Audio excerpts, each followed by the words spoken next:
From a Japanese thread, wow, Hollywood Gundam is hitting theaters worldwide, and it's being produced by Legendary, the same studio behind American Godzilla. That's awesome. Netflix Gundam probably exceeded expectations. Wasn't there something like this a few years back? What happened to the Hollywood version of Evangelion? 18 meters is way too big. I wish they'd make a parallel universal century where the MS are just a few meters tall. It's cool if they don't just copy the original and instead create a Gundam that highlights their own strengths. A game like Monster Hunter would be awesome. Something like Ready Player One would be perfect. Is Char gonna have that cleft chin again? I doubt it can top Netflix's Gundam.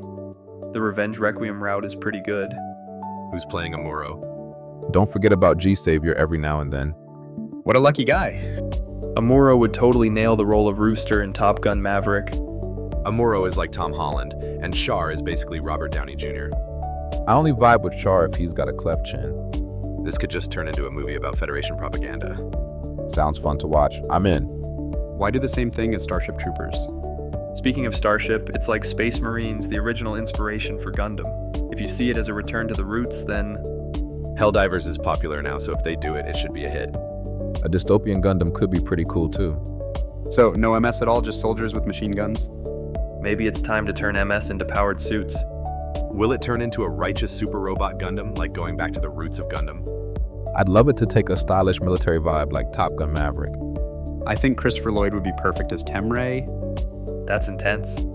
You said heavy again. Did Earth's gravity change in the future? So, a continental company, huh? With Seed, Requiem, and GQ-X all doing so well, I can't help but think Hollywood Gundam might flop. I just hope they keep it entertaining without any weird agendas. Gundam just doesn't work as entertainment without some kind of ideology. If the Pacific Rim guy's involved, we probably won't see any wild misinterpretations, but who knows if it'll do well at the box office. It's a bummer that Del Toro isn't part of Part 2 anymore. I really love Del Toro and Ron Perlman. Honestly, I'd feel better if it just flopped around here once. We still don't know if Seagax is a hit. Gundam's really made a comeback in Japan lately, so it looks like they're managing it well. They just want to be popular in the West, so they're really hoping it succeeds, but I bet this is one of those places where Bandai Sunrise can't really keep things in check, so I'm curious what will happen.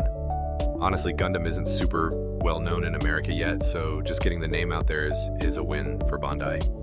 Outside of Asia, Gundam is totally unexplored and results won't show up right away. Maybe it'll turn into a masterpiece with all this hard work. That looks rough. I just want to see the last shooting, that's all that matters. I don't know why, but I have a really bad feeling about this. After the ending, we might see characters from another series teasing a sequel in a crossover universe. The American things that Japanese people want are pretty different from what Americans want. I think the American vibe that Japanese people want is probably something like Commando. Bring up 4,000 years of Chinese history, NASA's science, or Hollywood movies and watch Japanese people go quiet. Isn't that the lineup that gets everyone to queuing? Americans love robot transformations but aren't into piloting them. The tide's turning lately.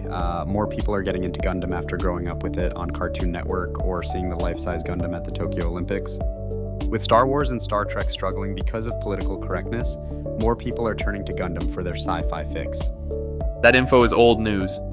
Power Rangers is super popular, so it's not that bad. I heard Power Rangers wrapped up too. Pacific Rim was a hit with otaku, but it never really blew up.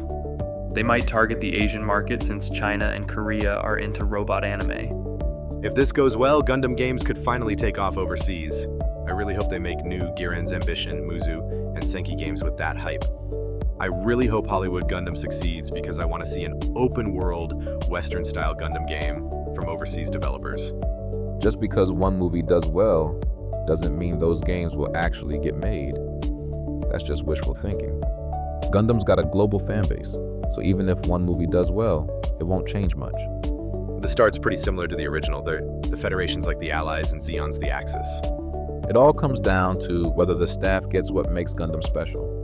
Without that love for the original, it could end up like Dragon Ball Evolution. Why not just turn it into a shark movie? As long as it's fun, it could be a story about Gundam fighting a mobile shark made by Zeon. Gundam Shark or fang-shaped funnels that really bite. That's definitely more Fang than Funnel. Forget it. And then the sequel is Char's Counterattack Shark. Mermaid Gundam whispers. Wasn't this the project that was supposed to be on Netflix, but got rebooted with a new director after they dropped it? The director for the Netflix version was the new King Kong guy who came to Japan and met Tomino. The key visual feels like a totally different world from what we've seen before. Right, 18 meters is way too big. Even Master Tomino said so after seeing the life-size Gundam in Yokohama, saying 18 Mitoru was too big. 18 meters is huge for a ground weapon, but in sea, air, and space it's actually pretty small. So to balance that out, it needs to be big. There's always Tuku and then silence, but can we actually expect it to drop this time? A lot of projects announce they're making a movie and secure the rights, but never follow through. But this Gundam one will probably happen. Then they lock in the cast and crew, but that's where a lot of projects fail. Who knows how many years it'll take? Honestly, with Akira, Attack on Titan, My Hero Academia, and Your Name all stuck after those Hollywood live-action announcements, I think Gundam will be just like that. Hollywood can be pretty strict about that. Jatiki projects kick off but often get stalled for all sorts of reasons. Investors are always changing, and it's not just an issue with Japanese anime adaptations. Thanks for watching. If you enjoyed the video, please like and subscribe for more. See you in the next one.